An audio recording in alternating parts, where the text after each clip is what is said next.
Stamina is the ability to sustain prolonged physical or mental effort. And more than that, it's the key ingredient to pushing you past the wall in that marathon or keeping you up with that friend who's a little bit faster than you on that run, simply just pushing past a point you couldn't before. All of these things around stamina come down to the fact that you need to feel in control, and when you're in control, you're able to push past certain areas mentally or physically that you couldn't before. So these workouts are specifically designed to build that strength and get you used to that suffering so that you can apply it on race day.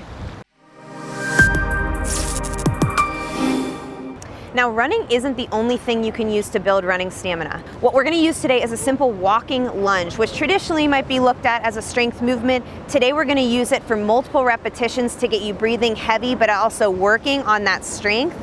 This is going to build that endurance to run longer. So just like when we run, after a while everything starts to burn and hurt, we're going to feel that during these lunges too, but we're going to learn how to keep going through it.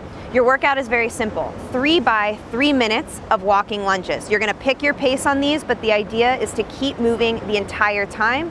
You'll take 2 minutes rest between sets. I'm going to break down the walking lunge right now, but if you're a pro, you can move on to the next workout. For that walking lunge, very simple. You're going to start with those feet about hips width apart. They're never going to go more narrow than that. They're going to stay right about this width, and you're just going to kick that front leg out to the front here. I'm going to make sure that knee doesn't go over the toe and keep it straight vertical and drop that back knee down to kiss the ground. I'm going to dig out of that front heel and stand up together like this. Stepping out and back together.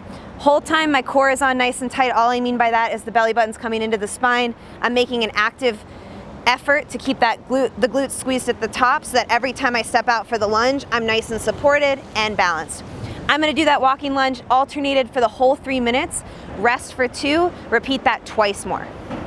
All right, so the next workout is more geared towards my beginner athletes, but of course anyone can apply this. We're going to teach you how to keep moving. I know how that feeling is. You go out for that first attempt at a jog or workout or even a long walk, and the first time you have to stop and catch your breath, you feel like you've failed yourself. You feel like you didn't get through it. Why even continue? You've already, failed at this thing that you tried to do. What you need to do instead is adjust the workout so that it fits you and can get you to keep moving through those hard parts rather than just stop every time it feels difficult. So all of this comes down to context. Something feels hard because you've done something easier before. Something feels easy because you've done something harder than it before. We're going to use that in this workout. All I want you to do is set a 20-minute clock. Now there's a couple different versions of this. One might be that the hardest thing you could do during this workout would be climbing stairs. You could just be doing stair repeats, walking or jogging up the stairs. If that feels too hard, instead of stopping, what I would suggest you do is at the bottom of the next stair, you're gonna just go for a nice flat jog. And if that feels too hard, you're gonna then take it to a walk. But the idea here is you have 3 gears. You're never gonna stop during that 20 minutes. Instead, you're gonna find that easier version. Once you feel like you've caught your breath during that easier version, you're gonna take it up another level. So you're challenging yourself to work in between those movements without having to just stop altogether. As you get stronger, you build that endurance, you're gonna be able to sustain the harder levels for longer. You'll feel that stamina pick up.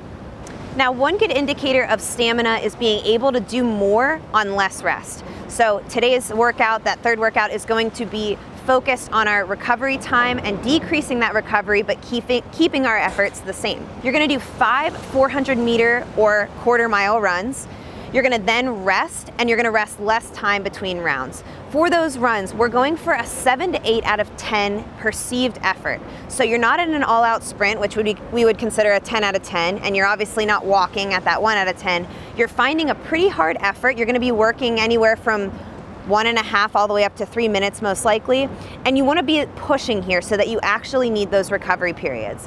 What we're gonna then do is decrease the rest by 30 seconds each time. You're gonna start it at 2.5-minute rest, bring it down to a 2-minute rest, 1.5, etc. But you're challenging yourself to hold the same pace for each run. So you're pushing hard, but you're making really focused efforts on that recovery. And one big tip I have for the recovery here is how you breathe, how quickly you can bring that breathing heart rate down and focus it on your muscles so that you're ready to go for that next run. One exercise you can do is put one hand on your stomach and a hand on your chest. This is gonna get us breathing deep into the diaphragm versus those shallow chest breaths that won't really do a lot for us, especially in a short time. So all you're gonna do is close your mouth here. We're gonna take one big inhale and exhale using just the nose. I'll show you from the side. You can see the air fill up in here.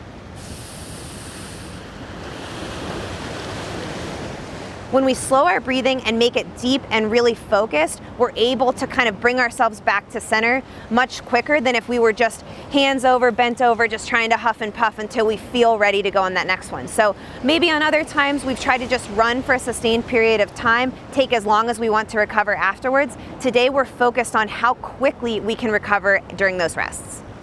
Now for my more advanced folks out there, another option for this type of workout would be to change the ladder up so that it's affecting the workload versus the rest.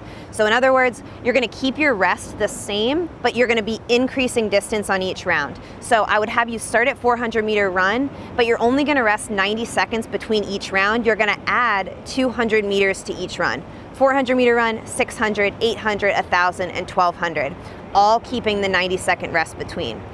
This is for someone who's really gotten that recovery down. You know how to take that deep breathing and use it.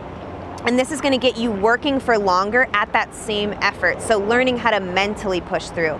This is also a great exercise to use if you're looking to change your time, maybe your mile time, or you've got a 5K goal that you're trying to hit.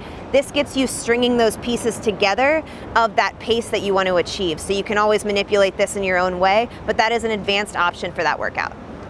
One quick thing I wanted to add, guys, on the speed here for that advanced option is this is a little different than that first workout. You want to sustain the speed through all of the rounds even though the distance is increasing. So you want to save a little bit in the beginning, so leave a little bit left in the tank because you are going to be working up to that 1,200 meters. So if you did try the first version of this workout, the 400, the 5 rounds, try something a little bit slower in speed, and that should sustain you through the workout. Now, while those workouts are super important to build that stamina, making sure you're running well is even more important. So I want you guys to check out this quick video, 5-minute run form fix. This is gonna make sure that everything head to toe is stacked up and providing you with good run form so you're not getting injured through those workouts. I'll catch you guys in the next video. Thanks for watching. What is that? Is that the 12? It's already 12? Did I already say this in the first section? Okay.